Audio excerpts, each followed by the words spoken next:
अस्सलामुअलैकुम। बोल न्यूज़ में कहते हैं खुशामदीद। मैं हूं आपके साथ रमशा साजिद। हेडलाइंस आप जान चुके हैं। बुलेटिन का आगाज करेंगे और सबसे पहले बात करेंगे फख्र पाकिस्तान अरशद नदीम की। मियां चन्नू का गांव चौके 101 अरशद नदीम के इस्तकबाल के लिए छोटा पड़ गया। कौमी हीरो अरशद नदीम के इस्तकबाल के लिए पूरा गांव उमड़ आया। घर के बाहर लोगों का गफीर जमा था। पाँव रखने की जगह तक नहीं थी। कौमी हीरो के इस्तकबाल के लिए ढोल की थाप पर भंगड़े डाले गए। अरशद नदीम के गांव में जश्न का समा बन गया। फिजा अरशद नदीम जिंदाबाद के नारों से गूंज उठी। गोल्ड मेडलिस्ट अरशद नदीम के घर पहुंचने पर जज्बाती मनाजिर देखने में आए। मां ने अजीम सपूत को गले लगाकर इस्तकबाल किया। अरशद नदीम वालदा से मिलकर राबदीदा हो गए। देखने वालों की आंखों से भी आंसू झलक पड़े। अजीजों अकारिब और खवातीन ने फूलों की पत्तियां निछावर की, हार पहनाए। इससे कबल आबाई शहर मियां चन्नू पहुंचने पर भी पुरतकपाक इस्तकबाल हुआ। अवाम की बड़ी तादाद ने इस्तकबाल किया। नौजवानों ने खुशी में भंगड़े डाले और मिठाइयां तकसीम की। अरशद नदीम ने पेरिस ओलंपिक्स में तारीख रकम की। जेवलिन थ्रू फायर में ओलंपिक रिकॉर्ड के साथ पाकिस्तान के लिए 40 साल बाद गोल्ड मेडल जीता। अरशद ओलंपिक्स के इनफरादी मुकाबले में गोल्ड मेडल जीतने वाले पहले पाकिस्तानी एथलीट है। मियां चन्नू का गांव चौके 101 अरशद नदीम के इस्तकबाल के लिए छोटा पड़ गया। कौमी हीरो अरशद नदीम के इस्तकबाल के लिए पूरा गांव उमड़ आया। घर के बाहर लोगों का गफीर जमा था। पेरिस ओलंपिक्स के गोल्ड मेडलिस्ट अरशद नदीम का कहना है कि इस कामयाबी के पीछे बहुत लंबा सफर है। गोल्ड मेडल जीतने के लिए दिन रात मेहनत की। लाहौर एयरपोर्ट पर गुफ्तगू करते हुए अरशद नदीम का कहना था कि वालिदैन और कौम की दुआओं की बदौलत अल्लाह ने इज्जत दी। आने वाले इंटरनेशनल इवेंट्स की भरपूर तैयारी करूंगा। का शुक्र अदा करता हूँ अपने वालिदैन का, बल्कि पूरे पाकिस्तानी कौम का और उनके साथ साथ पाकिस्तानी मीडिया का, जिनकी दुआओं से अल्लाह ताला ने मुझे इज़्ज़त दी है। और अगर देखा जाए तो इसके पीछे मेरी बहुत सारी मेहनत है, मेरे कोच साहब की, सलमान इकबाल भट्ट साहब की। और आप सबको पता है कि मैंने इसी साल राइट नी की सर्जरी भी करवाई। तो उनके साथ साथ मैं अपना डॉक्टर अली शेर बाजा साहब का मैं शुक्रिया अदा करता हूँ और इनके साथ साथ अपना पीएम साहब का मैं शुक्रिया अदा करता हूँ। मेरे ख्याल में ये मैं उन्हीं का लगाया हुआ पौधा हूँ जिन्होंने यूथ फेस्टिवल करवाए थे, तो उसी में मैंने अल्हम्दुलिल्लाह हिस्सा लिया था और वहाँ से मैंने ये गेम का आगाज़ स्टार्ट किया। तो आज अल्लाह ताला का शुक्र है कि मैं इस मुकाम पे पहुँचा हूँ। और उसके साथ मैं अपना वापडा लेस्को का शुक्रिया अदा करता हूँ जिन्होंने मुझे जॉब दी, बल्कि मुझे नहीं, जितने भी हमारे पाकिस्तान के हीरोज़ हैं उनको उन्होंने जॉब दी। तो आज अल्लाह का शुक्र है हम इस मुकाम पर। और नाज़रीन, कौमी हीरो का इस्तकबाल कैसे करते हैं, कंधों पर कैसे बिठाते हैं। लाहौर एयरपोर्ट पर पाकिस्तानियों ने दुनिया को दिखा दिया। गोल्ड मेडलिस्ट अरशद नदीम की एक झलक देखते ही एयरपोर्ट अरशद के नारों से गूंज उठा।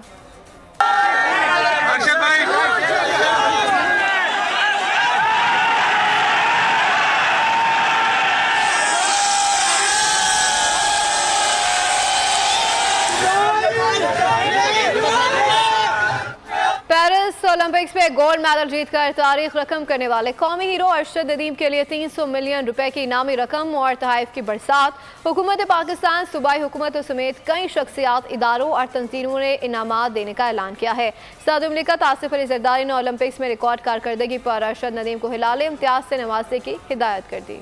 पाकिस्तानी एथलीट अरशद नदीम ने ओलंपिक्स 2024 में गैर मामूली कारकर्दगी का मुजाहरा करते हुए 92.7 मीटर लंबी जेवलिन थ्रो के साथ तलाई तमगा हासिल किया है। उनकी इस शानदार फतह ने न सिर्फ पाकिस्तान बल्कि दुनिया भर में मौजूद पाकिस्तानियों का सर फख्र से बुलंद कर दिया है। सऊदी अरब और डैलस से बसने वाले पाकिस्तानियों ने अरशद नदीम को खराज तहसीन पेश किया। पाकिस्तानी एथलीट अरशद नदीम ने ओलंपिक्स 2024 में गैर मामूली कारकर्दगी का मुजाहरा करते हुए 92.7 मीटर लंबी जेवलिन थ्रो के साथ तलाई तमगा हासिल किया। उनकी शानदार फतह ने न सिर्फ पाकिस्तान बल्कि दुनिया भर में मौजूद पाकिस्तानियों का सर फख्र से बुलंद कर दिया। सऊदी अरब और डैलस से बसने वाले पाकिस्तानियों ने अरशद नदीम को खराज तहसीन पेश किया। हिम्मते ने जिहड़ा शिकवा करन बह के मुकद्दरा ना उगन वाले उग पैंदे ने सीना चीर के पत्थरां दा। मैं बहुत ही खुश हूँ, खुशी की इंतहा नहीं है कि जिस तरह अरशद नदीम ने हमें हमारा सर फख्र से बुलंद कर दिया है। 32 साल बाद मेरा ख्याल है हॉकी के बाद ये पहला गोल्ड मेडल है और ये कौम के लिए बहुत बड़ा इनाम है और उन्होंने 14 अगस्त की खुशी को दुबाला कर दिया है। हमारे लिए बहसियत पाकिस्तानी आज एक फख्र का मुकाम है और ये मैसेज है आम इंसान के लिए कि आप मेहनत करें, चाहे जिस तरह के भी आपके हालात हों, दिल ना हारें। अल्लाह ताला आपकी मेहनत रायगा नहीं जाने देता। कम्युनिटी में 2-3 दिनों से मैं जहां भी जा रहा हूं, मैं लोगों के चेहरे पर खुशी और उसकी मसरत का इजहार देखता हूं। People really love him, he made us proud. Thank you very much. Allah करे इनको और ऐसी कामयाबी देते रहे और पाकिस्तान को और ऐसे एथलीट्स बना के आते रहे। मैं अरशद नदीम साहब को, उनकी पूरी फैमिली को बहुत बहुत मुबारकबाद देता हूं और पूरी कौम को मुबारकबाद देता हूं कि जो अरशद नदीम ने हमारे लिए इस वक्त काम किया है, ये काबिल तारीफ़ है। हमें इस तरह के हीरो को सराहना चाहिए। वफाकी और सूबाई वज़रा ने भी लाहौर एयरपोर्ट पर कौमी हीरो अरशद नदीम का इस्तकबाल किया। वफाकी वज़ीर मनसूबाबंदी हसन इकबाल ने कहा कि वसाइल ना भी हो तो जज्बा कार फरमा होता है। साद रफीक बोले कि अरशद नदीम ने 25 करोड़ अवाम के दिल जीत लिए। राना मशहूद ने अरशद नदीम को खराज तहसीन पेश करते हुए कहा कि अरशद पाकिस्तान के खेलों के सफ़ीर हैं। अरशद ने पूरी दुनिया के सामने पाकिस्तान का झंडा और नाम बुलंद किया है और सबसे बड़ी बात यह कि अरशद ने यह साबित किया है कि आप अगर वसाइल ना भी हों, आपके अंदर जज्बा है, लगन है, धुन है और आप मेहनत कर सकते हैं, तो कोई ऐसा ख्वाब नहीं है जो आप पूरा नहीं कर सकते। अरशद नदीम साहब ने 24 करोड़ पाकिस्तानियों के सर फखर से बुलंद किए हैं और उस रात कोई पाकिस्तानी ऐसा नहीं था जब इन्हें अल्लाह ने कामयाबी दी है जिसकी आंखों में तशक्कुर के और खुशी के आंसू नहीं थे।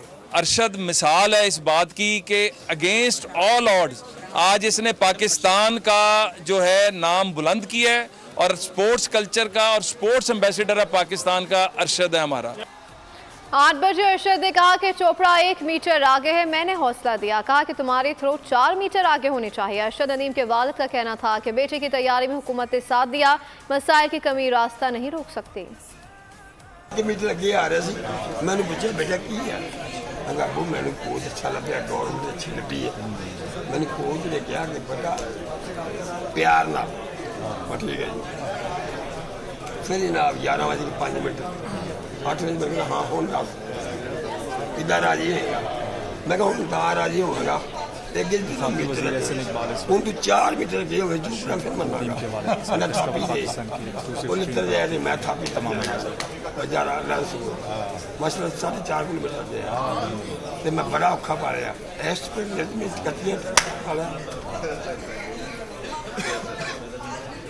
मजदूरी। पेरिस ओलंपिक्स में एथलीट्स के दरमियान मेडल्स की दौड़ आखिरी रोज भी जारी है। मेडल्स टेबल पर चीन की सबकत बरकरार है। चीन ने 39 तलाई, 27 चांदी और 24 कांसी के तमगे हासिल कर लिए। अमेरिका 38 गोल्ड और 122 मजमूई मेडल्स के साथ दूसरे नंबर पर मौजूद है। ऑस्ट्रेलिया सोने के 18 तमगों के साथ तीसरे नंबर पर विराजमान है।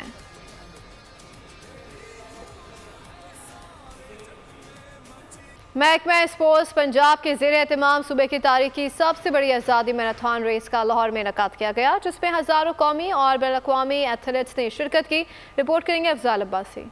पंजाब में तारीख की सबसे बड़ी आज़ादी मैराथन, जहां हज़ारों की तादाद में मुल्की और गैर मुल्की एथलीट्स शरीक। मर्द एथलीट्स ने 12 किलोमीटर जबकि ख़वातीन एथलीट्स ने 3 किलोमीटर का फासला तय किया। इस गुफ्तगू में वज़ीर खेल पंजाब ने कहा कि रात को एक कौमी हीरो लाहौर पहुंचा। आज सुबह से ही अगले ओलंपिक की तैयारी शुरू कर दी। रेस लिबर्टी चौक से शुरू होकर लिबर्टी चौक पर ही इख्तिताम पसीर हुई। शुरका का कहना था कि हुकूमत की जानिब से मुस्तक़बिल में भी ऐसे इवेंट्स करवाए जाने चाहिए। अरशद नदीम की तरह कौम को खुशियां देने की कोशिश करेंगे। बांग्लादेश के खिलाफ सीरीज की भरपूर तैयारी कर रहे हैं। कौमी टेस्ट टीम के कप्तान शान मसूद की पिंडी क्रिकेट स्टेडियम में मीडिया से गुफ्तगू। कहा कि पाकिस्तान टीम ने 10 माह से टेस्ट क्रिकेट नहीं खेली, टीम में काफ़ी तब्दीलियां भी हुई हैं। बांग्लादेश के खिलाफ मुस्बत माइंड के साथ क्रिकेट खेलेंगे। बांग्लादेश क्रिकेट टीम नए शेड्यूल के मुताबिक 13 अगस्त को लाहौर पहुंचेगी। पीसीबी के मुताबिक बांग्लादेशी टीम को 2 टेस्ट मैचेस की सीरीज के लिए 17 अगस्त को इस्लामाबाद पहुंचना था। मेहमान टीम 14 से 16 अगस्त तक कज़ाफी स्टेडियम में प्रैक्टिस करेगी और 17 अगस्त को इस्लामाबाद पहुंचेगी। ढाका में हालिया वाक़यात की वजह से बांग्लादेश टीम की तैयारियां मुतासर हुई, जिसकी वजह से पीसीबी ने बांग्लादेश क्रिकेट बोर्ड को अपनी टीम पहले भेजने की दावत दी। पाकिस्तान और बांग्लादेश के दरमियान पहला टेस्ट 21 से 25 अगस्त तक रावलपिंडी और दूसरा 30 अगस्त से 3 सितंबर तक कराची में खेला जाएगा। 8,051 मीटर बुलंद चोटी ब्रॉडपिक की मुहिम जोई के दौरान पाकिस्तानी कोपहमा मुराद सतपारा शदीद जख्मी हो गए। मुराद सतपारा कैंप K2 में सर पर पत्थर लगने से अयाज चगरी ने पाकिस्तान आर्मी के हेलीकॉप्टर्स के जरिए रेस्क्यू ऑपरेशन की अपील कर दी है। मुराद सतपारा दुनिया के दूसरे बुलंद तरीन पहाड़ के K2 पर गुज़श्ता साल जाँ भाग होने वाले पोर्टर हसन चगरी की मैयत एडवांस बेस कैंप तक पहुँचाने वाली टीम का हिस्सा थे। और इस वक्त आम खबर शामिल करेंगे। वादी तीरा में ऑपरेशन के दौरान पाक फौज के लेफ्टिनेंट अजीज मोहम्मद शहीद हो गए हैं और वादी तीरा में ख्वारजियों के खिलाफ ऑपरेशन की कमान कर रहे हैं लेफ्टिनेंट उजैर महमूद मलिक शहीद की उम्र 24 साल बताई जाती है। 8 माह थी। लेफ्टिनेंट उजैर महमूद मलिक शहीद का ताल्लुक ज़रा अटक से है। लेफ्टिनेंट उजैर महमूद मलिक शहीद ने सोगवारान में वालिदैन और बहन भाई छोड़े हैं। इस वक्त अहम खबर से आपको आगाह करें। वादी तीरा में ऑपरेशन के दौरान पाक फौज के लेफ्टिनेंट उजैर महमूद शहीद हो गए हैं। वादी तीरा में ख्वारजियों के खिलाफ ऑपरेशन की कमान कर रहे थे। लेफ्टिनेंट उजैर महमूद मलिक शहीद की उम्र 24 साल बताई जाती है। इस हवाले से मजीद जाए थे नुमाइंदा बोल न्यूज़ नुमाइंदा खुसूसी सलमान अवान से। जी सलमान अवान बताएगा क्या डिटेल्स आ रही हैं। जी बिल्कुल, अगर हम डिटेल्स की बात करें तो ये बात है 9 अगस्त की, जहाँ पर हमने बोल्ड न्यूज़ पर भी खबर दी थी कि खैबर एजेंसी की या जिला खैबर की वादी तिरा में 3 मुख्तलिफ मकामात पर सिक्योरिटी फोर्सेज और दहशत गर्दों में शदीद झड़प हुई और इसी झड़प के दौरान लेफ्टिनेंट उजैर जो हैं वो अपने एक दस्ते की क़यादत कर रहे थे और उनके दस्ते ने 4 ख्वारजी दहशत गर्दों को जहन्नुम वासिल किया था। लेकिन इस दौरान दहशत गर्दों की शदीद फायरिंग के नतीजे में लेफ्टिनेंट उजैर महमूद मलिक शदीद जख्मी हुए और उसके बाद फिर वहाँ से उन्हें पेशावर CMH मुंतकिल किया गया और CMH में वो ज़ेरे इलाज थे, जहाँ पर आज ये अफसोसनाक इत्तला आई है कि वो जख्मों की ताब ना लाते हुए उन्होंने जामे शहादत नोश किया है और उन्होंने बड़ी बेजिगरी से दहशत गर्दों का मुकाबला किया। ये बताया गया है ISPR की जानिब से और उनका कहना है कि अपने आखिरी वक्त तक जो है वो दहशत गर्दों के खिलाफ लड़ने के लिए पुरअज़्म थे। और इसके साथ ही ISPR ने वाज़ेह किया कि पाकिस्तान की सिक्योरिटी फोर्सेज वतन अजीज की हिफाजत के लिए हर कीमत अदा करने को तैयार है और हर कीमत पर दहशत गर्दी का खात्मा जो है इस मुल्क से किया जाएगा। और जिस तरह से लेफ्टिनेंट उजैर ने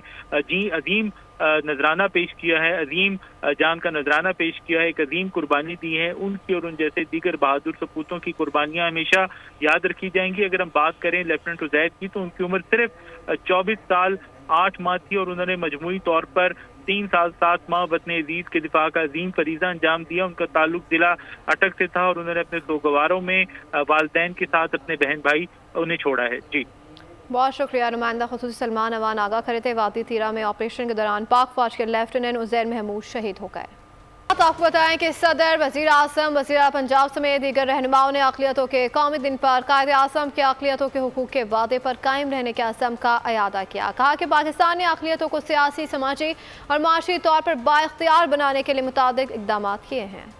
पाकिस्तान में बसने वाली तमाम अक़लियतों के लिए नेक ख्वाहिशात, मुल्की तरक्की और खुशहाली में किरदार पर खराज तहसीन। सदर मुमलिकत आसिफ अली जरदारी ने कायदे आज़म के अक़लियतों के हुकूक के वादे पर कायम रहने के अज़म का इआदा किया। कहा कि पाकिस्तान ने अक़लियतों को सियासी, समाजी और माशरती तौर पर बाख्तियार बनाने के लिए मुतादिद इक़दाम किए हैं। वज़ीर आज़म शहबाज शरीफ का कहना था कि अक़लियती बरादरी ने तहरीक पाकिस्तान में कलीदी किरदार अदा किया।